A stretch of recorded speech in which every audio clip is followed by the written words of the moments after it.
Kalian semua ini urusanku, jangan ganggu. Saya cuman pengen ketemu Wahyu. Saya cuman pengen ketemu Wahyu. Dan keadaan itu, dia tiba-tiba narik.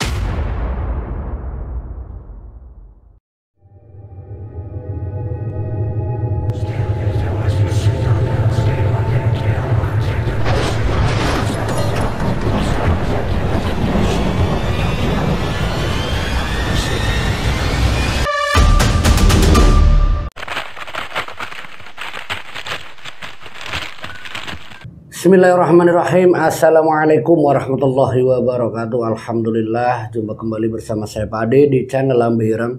Di kesempatan kali ini saya akan mencoba menceritakan kisah santet yang berujung gila. Kisah ini saya dapatkan dari salah satu narasumber yang tak lain adalah salah satu keluarga korban, yaitu dari pihak perempuan yang menceritakan bagaimana kronologi adik perempuannya itu bisa gila. Nah, usut punya usut, cerita ini katanya karena santet dari salah satu teman lelakinya. Benar atau tidakkah? Kita langsung masuk ke cerita Lambe Ireng. Di tahun 2015 kemarin, sebut saja namanya Risma. Dia adalah adik kandung, sebut saja namanya Mas Angga. Mas Angga ini menceritakan kisah bagaimana adiknya yang setelah dia mengenal salah satu laki-laki, sebut saja namanya Wahyu. Nah, Wahyu ini memang sering dekat sekali dengan Risma. Tapi Risma yang waktu itu masih baru saja duduk di bangku kuliah. Setelah dia lulus SMA baru beberapa bulan, perkenalan dengan Wahyu ini ternyata Wahyu yang bukan dari anak sekolah ataupun anak kuliah. Dia itu seorang wirausaha. Dia itu seorang pedagang yang kebetulan Risma itu mengenal di salah satu gerai makanannya. Nah, disitulah perkenalan antara Wahyu dan Risma. Semenjak beberapa minggu kuliahnya adiknya Angga, yaitu Mbak Risma, dia tuh sering sekali pulang terlambat. Nah, satu waktu Angga sebagai kakaknya, dia merasa ada yang janggal dengan Risma. Kok tidak seperti biasanya Risma itu pulang tepat waktu. Kadang terlambat sampai jam 8 malam, kadang terlambat sampai jam 9 malam. Ada apa? Ini dalam kurun waktu mungkin semester awal itu dia mengenal laki-laki. Nah, dari salah satu temannya itu, Angga itu mencoba mencari tahu dengan siapa dan kenapa Risma itu selalu pulang terlambat. Nah, dari salah satu temannya, sebut saja namanya Dian. Lewat Dian ini Angga mendapatkan satu informasi kalau Risma itu dekat dengan Wahyu. Tapi ada satu hal yang diceritakan Dian. Kalau Wahyu yang mempunyai kedai makanan, itu banyak informasi kalau Wahyu itu sering main hal-hal yang halus, yang tak lain itu guna-guna. Nah, mendengar cerita dari dia, Angga itu sedikit khawatir dengan adiknya yaitu Risma. Sampai akhirnya Angga itu mencoba mencari tahu kebenaran dari Dian. Apakah benar Risma itu dekat dengan Wahyu? Nah, satu ketika saat Risma ini dihubungi berkali-kali sama Angga, tidak kunjung diangkat juga teleponnya. Hampir 1 jam menunggu telepon balik dari adiknya Risma, tidak kunjung diangkat. Di WA juga tidak dibalas. Angga menyusul sampai ke tempat kuliahnya. Dan di sana sudah sangat sepi karena semuanya sudah pulang. Nah, Angga menelpon Dian. Dian, kamu tahu nggak adik saya Risma? Nggak tahu, Kak. Kayaknya ada di kedai makanannya Wahyu. Mendapat informasi Dian kalau Risma itu ada di kedai makanan Wahyu, Angga mencari tahu di mana tempat atau kedai yang digunakan Wahyu. Setelah mendapatkan informasi yang jelas, Angga ini datang ke kedai makanannya Wahyu. Nah, waktu itu Angga yang mau datang ke kedai makanan Wahyu, dia itu belum tahu bagaimana ciri rupa Wahyu. Nah, sewaktu datang ke kedai tersebut, dia nanya sama beberapa orang di sekitar. Nah, kebetulan yang jawab itu salah satu adik Wahyu. Oh, Mas Wahyu lagi keluar, Mas, ada perlu apa ya? Oh, enggak ada apa-apa, cuman mau nanya aja. Mas Wahyu itu kan kakak kamu, dia lagi keluar kemana? Oh, itu tadi sama Mbak Risma. Kaget denger kalau adiknya itu sedang jalan-jalan sama Wahyu. Kemana ya kira-kira? Tanya Angga. Saya kurang tahu, Kak. Mendapatkan informasi dari salah satu adiknya Wahyu, kalau Risma itu sedang jalan-jalan, Angga menunggu di kedai tersebut sampai mungkin sekitar 2 jam. Risma balik ke situ. Mengetahui Wahyu dengan Risma yang sampai jam 9 malam itu baru sampai di kedai tersebut. Risma tanpa basa-basi dimarahi Angga. Risma, kamu kan perempuan, kamu dihubungin kakak, dicari ibu, kamu ndak balas, ndak diangkat teleponnya. Jawabnya Risma apa? HP-nya mati kak. Ya kamu kan bisa pinjam HP orang lain ngasih kabar ke rumah.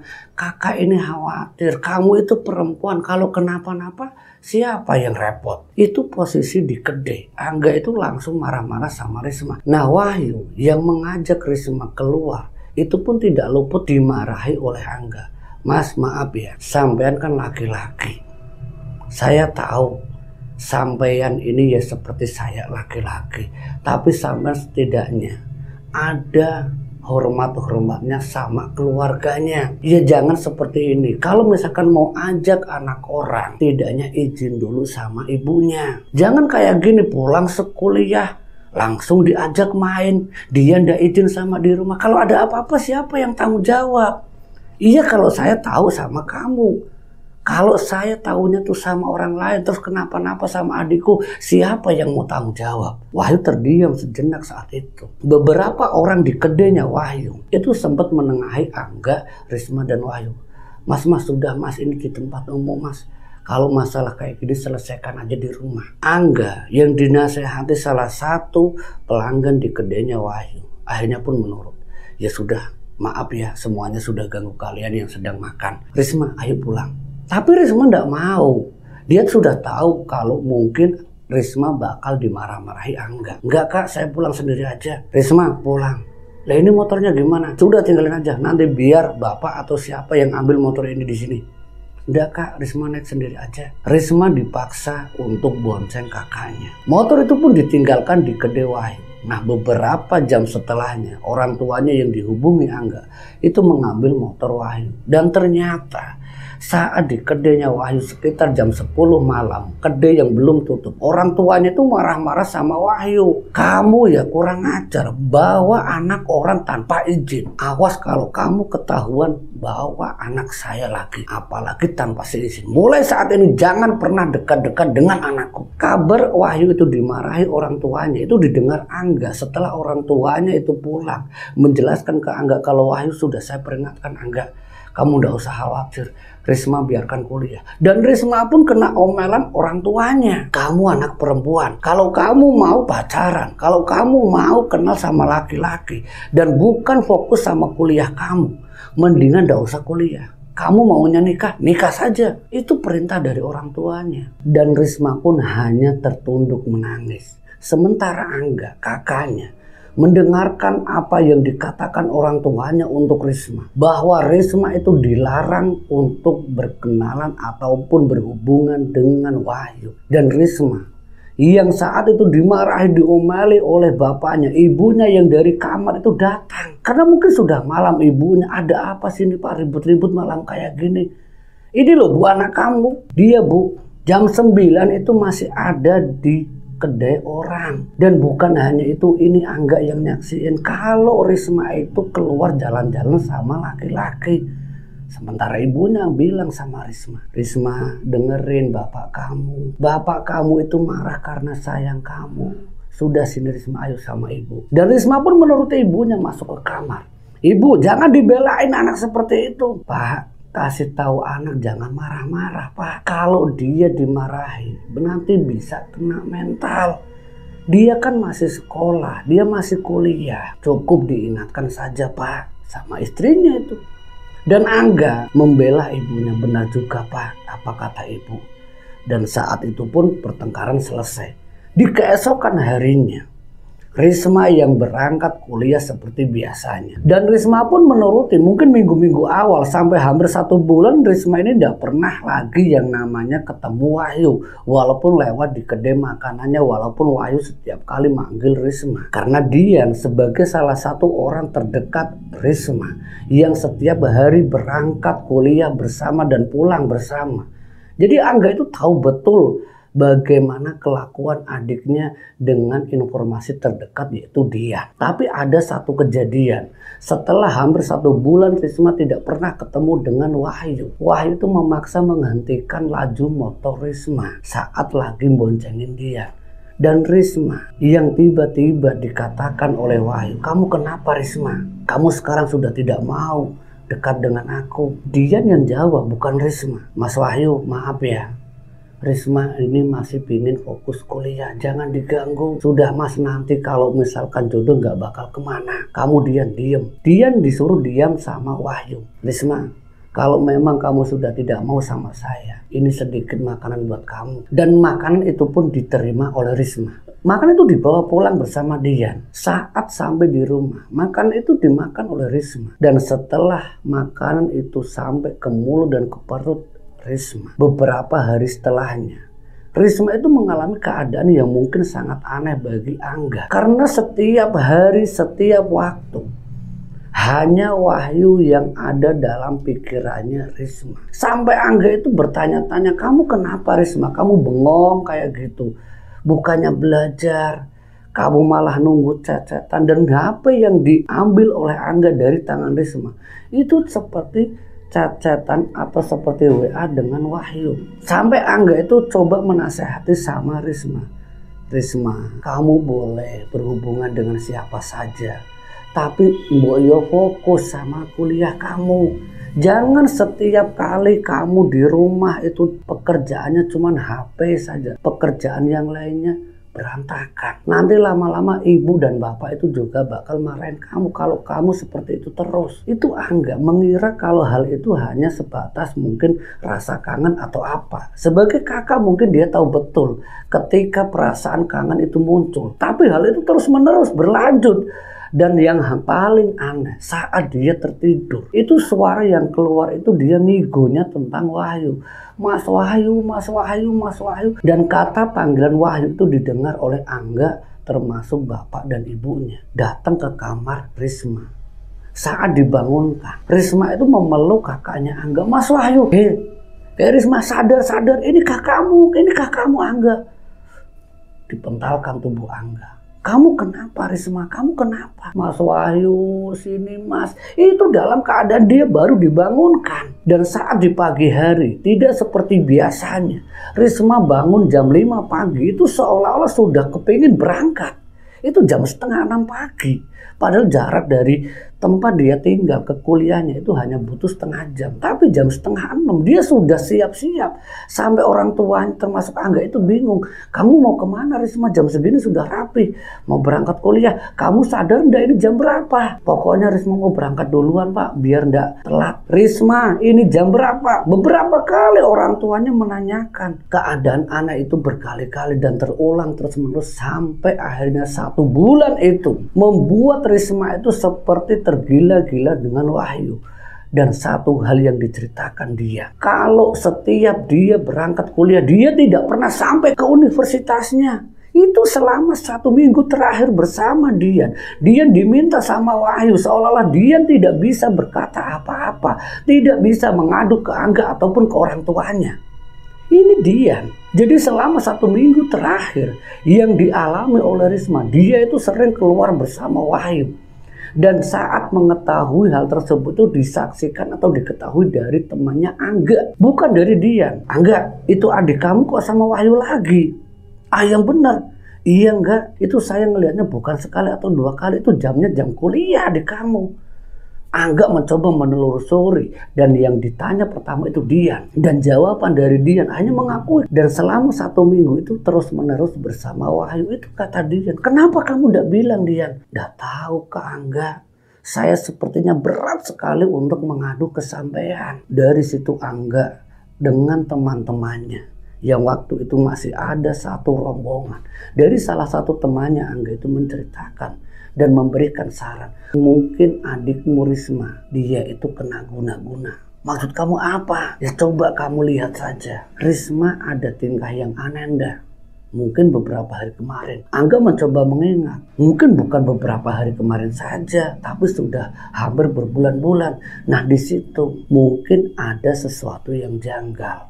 Kalau adik kamu itu pasti diguna-guna. Kurang yakinnya Angga bersama salah satu temannya, sebut saja namanya Iwan. Bersama Iwan ini datang ke salah satu praktisi, menanyakan lewat foto, yaitu Risma. Foto itu diserahkan ke praktisi, dan salah satu praktisi itu menjawab, saya kalau melihat foto ini saya tidak bisa, coba kamu bawa saja adik kamu ke sini, mungkin saya masih bisa bantu. Dan setelah beberapa hari, Risma yang setiap hari susah untuk diajak kemana-kemana, hanya ada di dalam rumah, di dalam kamar, dia diminta untuk ikut dengan Risma ke salah satu praktisi lewat Dian. Akhirnya Risma itu menuruti. Sewaktu berangkat ke kuliah, Dian harus bolos satu mata pelajaran demi mengantar Risma. Dian tanpa sepengetahuan Risma sudah janjian sama Angga dan Iwan untuk datang ke salah satu praktisi. Dan di tempat praktisi itu, antara Iwan, Angga, Risma, dan Dian yang ditanyakan oleh Angga ke praktisi itu. Dan salah satu praktisi itu menjelaskan, Mbak Risma. Ditanya berkali-kali sama Pak Ustadz, sama praktisi. Risma tidak jawab. Dan mungkin ada yang dilakukan oleh praktisi itu ke Risma. Ada apa Pak Ustadz dengan adik saya? Risma ini sepertinya bukan adik kamu yang sepenuhnya. Maksudnya gimana Pak? Ini adik saya. Iya betul. Tapi di dalam pikirannya dia hanya teringat dengan nama seseorang. Dan entah siapa itu. Dan Iwan ini nyeplos termasuk dia. Apakah dia itu Wahyu Pak? Saya tidak tahu namanya. Coba, apakah ini Pak fotonya? Saya tidak mau mengambil keputusan. Takutnya jadi fitnah. Yang paling penting ini kondisi Risma. Saat ini dia itu sudah sering melamun. Dan bahayanya dia bisa seperti orang gila. Maksud Pak Ustadz, lama-kelamaan kalau jin yang bersarang di tubuh Risma ini terus-menerus sampai ke tulang, sumsum, dan juga darah nadi, kepikiran, otak, semuanya akan mempengaruhi fisik dari Risma. Ini adik kamu harus hati-hati. Lah terus gimana nih Pak Ustadz? Dia harus diruqyah. Ya sudah Pak Ustadz, nanti saya minta izin dulu sama Bapak dan Ibu. Saat itu belum diterapi atau belum diruqyah itu Risma. Risma balik lagi bersama Dian, bersama Iwan dan Angga ke rumahnya. Dan Angga bersama Iwan menjelaskan ke orang tuanya. Tiba-tiba Risma yang saat itu sampai di rumah, dia teriak-teriak sendiri. Dia mengungkapkan kalimat-kalimat yang tidak pernah diucapkan seorang gadis, yaitu Risma. Kalian semua ini urusanku, jangan ganggu. Saya cuma pengen ketemu Wahyu. Saya cuma pengen ketemu Wahyu. Dan keadaan itu, dia tiba-tiba nari. Mas Wahyu, di mana kamu Mas Wahyu? Itu sembari nari-nari. Sampai Angga itu hanya cerita, Pak, Ibu, ini Risma gimana, ini adik gimana? Iwan ngomong sama bapaknya, Pak, maaf ya Pak, kami barusan dari salah satu praktisi seorang ustadz. Dia menjelaskan Pak, kalau Risma itu diguna-guna. Lah terus gimana ini gimana? Ibunya panik melihat Risma yang menari-nari sendiri. Dian pun ketakutan melihat kondisi Risma yang Allahu Akbar, yang memang kenyataannya dia itu menari-nari sendiri sembari joget, sembari tidak jelas. Orang tuanya mendengarkan Iwan. Kalau Risma harus diruqyah, kalau tidak diruqyah dia bisa berakibat fatal. Seperti yang sampai lihat Pak, dia sudah seperti orang gila. Sebenarnya siapa sih yang sudah mengguna-guna anak saya? Pak Ustadz tidak bilang siapa-siapa Pak. Dia sudah pokoknya demi kesembuhan Risma, ayo kita bawa ke Pak Ustadz. Saat itu juga orang tuanya mengeluarkan mobil dengan Dian, Angga, orang tuanya Risma dibawa ke Pak Ustadz. Dan di rumah Pak Ustadz, Risma yang dipegangi Angga dan Iwan, yang saat itu memberontak berusaha untuk tidak mau dipegangi. Kekuatan energi dari Risma yang kerasukan ini sangat luar biasa. Sampai saat diruqyah oleh Pak Ustadz pun, sosok jin yang ternyata mempengaruhi Risma menantang Pak Ustadz. Kamu, jangan ikut campur, ini urusanku. Yang lainnya itu ketakutan. Sementara Pak Ustadz tenang-tenang. Bantu saya berdoa, kalian semua baca sholawat Nabi, baca tasbih, dan sebisa kalian. Insya Allah semoga apa yang merasuki Risma ini bisa keluar cepat-cepatnya. Tapi sebelumnya maaf, kalian ambil air wudhu dulu. Ada kamar mandi di belakang, silakan kalian ambil air wudhu. Dan kelimanya itu ambil air wudhu, ibunya, bapaknya, Angga, Iwan, dan juga Dian. Sementara Pak Ustadz bersama Risma terus bergerak untuk bertarung dengan sosok gaib, yaitu jin yang merasuk ke Risma. Setelah kelimanya datang, dengan membaca sebisa-bisanya dengan sholawat Nabi, tasbih atau apapun, Pak Ustadz itu meruqyah dari bagian atas sampai Risma itu benar-benar berteriak, sakit, sakit, sakit, hentikan, ampun, ampun. Melihat Risma yang menangis kesakitan, ibunya, Pak Ustadz hentikan, hentikan Pak Ustadz, jangan siksa anak saya. Ibu tenang, ini hanya tubuh Risma yang menangis, tapi sebenarnya sosok jin itu yang meminta ampun, bukan Risma, Bu. Dan ibunya pun diangkat oleh bapaknya. Bu tenang, Bu tenang, Bu, kita berdoa saja, Bu, semoga Risma ini sembuh. Saat itu Pak Ustadz melanjutkan ruqyahnya, sementara jin yang ada di tubuh Risma terus menerus meminta ampun sampai dipaksa keluar oleh Pak Ustadz. Kamu mau keluar atau saya paksa keluar? Kalau kamu tidak mau keluar, akan saya remukan dengan izin Allah Ta'ala Azza wa Jalla. Saat itu juga jin itu langsung keluar. Tiba-tiba Risma jatuh tersungkur. Melihat Risma yang sudah terjatuh, tidak sadarkan diri, Pak Ustadz mengambil air mineral, didoakan air tersebut dan diminumkan ke Risma. Saat itu Risma pun tersadar. Melihat kondisi Risma yang sudah tersadar walau dalam keadaan yang sangat lemah, Pak Ustadz menjelaskan, Pak, Ibu semuanya, insya Allah anak Bapak selamat. Tapi saya berpesan, tolong jaga anak Bapak untuk tetap istiqomah dalam sholat 5 waktunya. Dan jangan lupa sering-seringlah sholat malam untuk melindungi dirinya dari godaan jin atau apapun yang berkaitan dengan hal-hal yang gaib. Soalnya yang saya ketahui dari sosok yang merasuki tubuh Risma, ini ada orang yang sengaja menaruh ke tubuh Risma. Dan saya pastikan jin itu keluar dengan terpaksa. Dan itu pasti akan menyerang ke orang yang mengirim ke tubuh Risma. Siapa Pak Ustadz? Sontak tanya itu keluar dari mulut bapaknya. Wallahu a'lam. Yang paling penting saat ini Risma sudah sadar.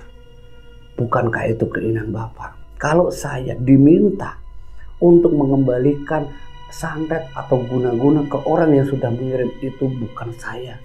Semua itu atas izin Allah. Biarkan Allah yang membalas siapa yang sudah membuat Risma seperti ini. Serahkan saja Pak.